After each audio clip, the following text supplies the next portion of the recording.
माणूस बनतो. विद्या देणारा हा धैर्यशील आणि विद्या घेणारा हा शक्तिशाली आणि शहाणा बनतो. म्हणूनच तर यंत्रणा डॉक्टर बना, इंजिनियर बना, राष्ट्रपती पदावर सुद्धा माझी स्त्री पोहोचलेली आहे. पुरुषाच्या खांद्याला लावून माझी स्त्री चालत आहे. मला एवढं सगळं बोलत असताना दुःख माझ्या मनात दुःख निर्माण होतं. आणि त्या दुःखाचं कारण म्हणजे या जगात माझी स्त्री पुरुषाच्या खांद्याला लावून चालत असती तरीही या जगात स्त्री हक्काचा निर्माण का होत असेल?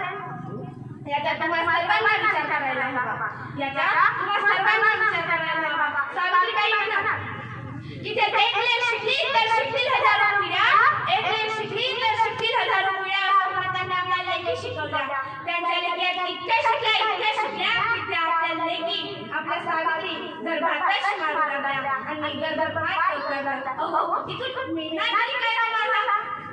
जर घरात मुलगी असली तर घराला घरपण असतं.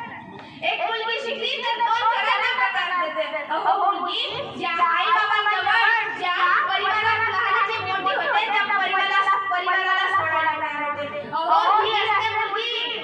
अहो ही असते मुलगी. म्हणूनच तर या समाजात मुलांची मुली भेदभाव का होत असेल?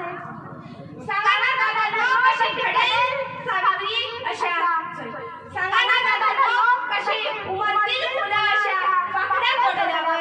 सांगा ना दादा कशी पेटतील दिवे अशा पंक्त्या तोडल्यावर. सांगा ना दादा कशी घडेल सावित्री अशी गर्भातच पोरी मारल्यावर. अशा गर्भातच पोरी मारल्यावर. तुमच्या घरचे उदाहरण सांगते.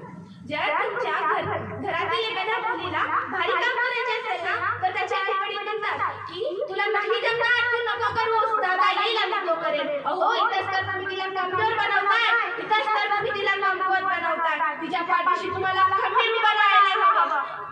तिच्या पाठीशी तुम्हाला खंबीर उभं राहायला हवं. आणि माझ्या आया-बहिणींना सांगते, आराम हे हराम आहे. आराम हे हराम आहे. आपण सावित्रीच्या लेकी आहोत. प्रत्येक क्षेत्रात खंबीर उभं राहायला हवं.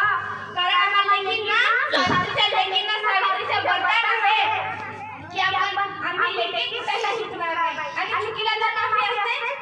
आणि चुकीला तर माफी असते. अशा प्रकारे त्यांच्या दत्तक मुला त्यांनी एका विधवा स्त्रीच्या मुलाला दत्तक घेतलं होतं. आणि त्या दत्तक मुलाचे नाव यशवंत. त्या यशवंत मुलाला खूप शिकवलं आणि डॉक्टर बनवलं. आणि समाजात प्लेग संसर्ग निर्माण रोगाला आणि त्या प्लेग संसर्ग निर्माण रोगात कोणीही पुढाकार घ्यायला तयार नाही. त्यावेळेस सावित्रीबाईंनी पुढाकार घेतला आणि यशवंत डॉक्टरला म्हणलं की तू कर या प्लेग संसर्ग निर्माण रोगाचा उपचार. मी आहे तुझ्या पाठीशी. अहो दोघेही मृत्यूला खांद्यावर घेऊन प्लेग संसर्ग निर्माण लोकांचे उपचार करत होते. अहो जे मृत्यूला घाबरलं नाही तिचे नाव सावित्री. अहो जे मृत्यूला घाबरलं नाही तिचे नाव सावित्री. अशा प्रकारे प्लेग संसर्ग निर्माण रोग असल्यामुळे त्यांच्या मृत्यू 10 मार्च 1897 रोजी 10 मार्च 1897 रोजी क्रांतिज्योती सावित्रीबाई फुले यांची प्राणज्योत गमावली. त्यांची प्राणज्योत गमावली. मला असं वाटतं की सावित्रीबाई ज्योतिराव फुले यांच्या कार्याला माझे कोटी दिवाळवंदन. जाता जाता एवढं म्हणतो सबका नहीं गोड़